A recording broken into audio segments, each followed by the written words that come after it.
기업들은 종종 성추문, 갑질, 품질 논란 등을 비롯해 각종 사건, 사고를 겪곤 합니다. 사건, 사고의 경중도 문제지만 악재가 발생한 후 기업의 대응이 오히려 더 큰 문제를 낳는 경우도 있죠. 네, 악재에 대처하는 기업의 태도, 과연 어떤 것이 가장 바람직할까요?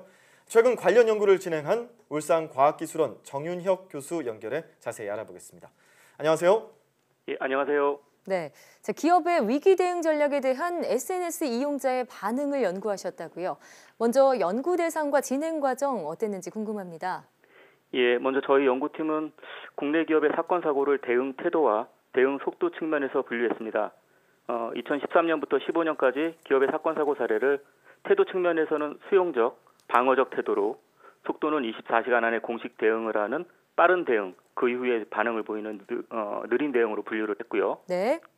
최종적으로 12개의 사례를 선정해서 빠른 방어적 대응, 빠른 수용적 대응, 느린 수용적 대응, 느린 방어적 대응 4개 범주로 분류하였습니다. 이러한 반응 방식에 따라 사건 사고에 대한 트윗, 즉 부정적 메시지가 지속되는 기간의 차이를 분석했습니다. 네, 근데 이런 분석을 SNS 이용자의 반응을 통해 했다는 게 좀 이색적인데요. 여기에 초점을 맞춘 이유가 있을까요? 기업의 사건 사고와 관련해 위기 상황에서 SNS는 두 가지 측면에서 중요한 채널이라고 할 수 있는데요. 네. 우선 양적으로 광범위한 사용자층이 있고요. 빠른 메시지 전파 속도라는 점에서 기업의 메시지를 효과적으로 전달할 수 있는 채널이 되고요. 또 하나는 대부분의 기업의 사건 사고의 경우 SNS가 주요한 전파 경로가 된다는 것입니다. 네. 따라서 기업의 위기 대응에서 SNS 활용 전략은 기업에 있어서 필수 전략이라고 할 수 있죠. 네, 말씀하신 SNS의 특성 때문에 대중뿐만 아니라 기업에 미치는 SNS의 영향력이 커지고 있는 상황인데요. 그럼 기업들의 대응 태도와 시기, 소비자들의 반응에는 어떤 상관관계가 나타났나요?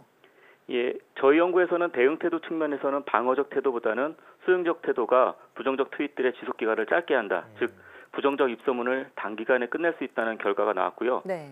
대응 속도에서는 빠른 대응, 느린 대응의 유의미한 차이는 없었습니다. 예. 구체적인 결과를 보면 빠른 방어적 대응의 부정적 트윗 지속 기간이 평균 16일이었고요.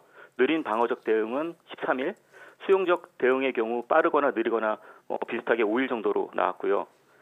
다만 태도와 속도 변수들의 상호작용이 있어서요. 빠른 방어적 대응이 느린 다른 대응 방식보다 부정적 결과를 가져왔습니다. 네. 예를 들어 그 홈쇼핑 가짜 백수호 사건의 경우 대상 기업인 내추럴 엔도텍이 사건 직후 24시간 이내에 방어적 태도를 취했죠. 오해다, 잘못이 없다라는 자세를 취했는데 네. 이에 대해 누리꾼들은 약 26일 동안 본 연구에서 가장 오래 부정적 트윗이 지속된 사례가 되었습니다. 그러니까 26일 동안 이렇게 부정적인 트윗이 나올 정도였는데 왜 이런 결과가 나왔다고 보시는지요? 일단 기업에 대한 누리꾼들의 낮은 신뢰가 하나의 원인이 될 수 있을 것 같습니다. 네. 전반적으로 기업의 사건 사고 소식을 접했을 때 누리꾼들이 기업이 무언가 잘못했다는 의심을 하고 있고요. 즉 방어적 대응을 하는 기업의 경우는 변명을 한다라고 간주를 하는 거죠. 네.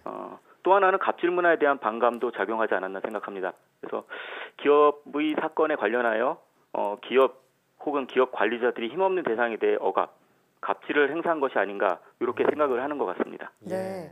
그렇다면 이 비판 여론을 잠재울 수 있는, 그러니까 소비자가 가장 잘 받아들일 수 있는 대응은 수용적 대응이다, 이렇게 봐도 되는 건가요? 그러니까 기업의 전략적 측면에서 어떤 방법이 효과적이냐라고 여쭤보시는 것 같은데요. 네. 그 수용적 태도가 입소문을 짧은 시간에 멈추게 하는 방법이고 사건 사고 직후 방어적 자세를 취하는 것이 기업이 피해야 할 가장 최악의 전략이죠. 그래서 SNS는 감정 전이나 동조 경향이 매우 높은 매체죠. 대상에 대해 함께 분노함으로써 그 부정적 시각이 증폭될 수 있기 때문에 기업의 성급한 방어 혹은 메시지 유포자에 대한 공세 이런 것들은 누리꾼들을 자극하는 것이 되죠. 그렇군요. 최근 문화계를 넘어서 또 기업, 대학 등 사회 전반의 미투 열풍이 불고 있잖아요. 네. 이 미투 선언 이후 단체 또는 개인의 대응도 도마에 오르고 있는데 최근 이 미투 발언에 대한 반응은 어떻게 보시나요? 기업 관점에서 소셜 미디어 위기 대응 전략에 대한 제 연구 결과가 어떻게 보면 미투 운동에 대한 당사자들 혹은 조직들의 대응에도 적용이 될 수 있을 것 같습니다. 네.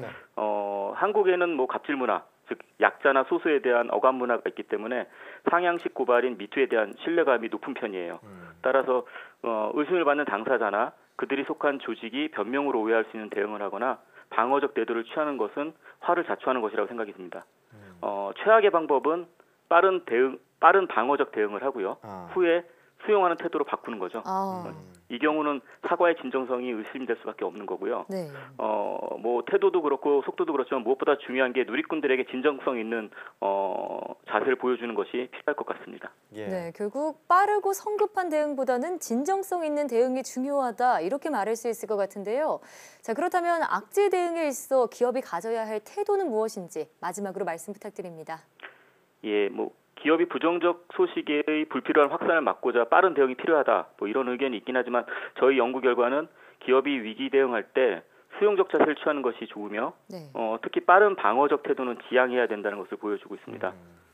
이러한 결과는 기업의 규모나 업종, 글로벌하게는 나라의 문화에 따라 달라질 수도 있고요.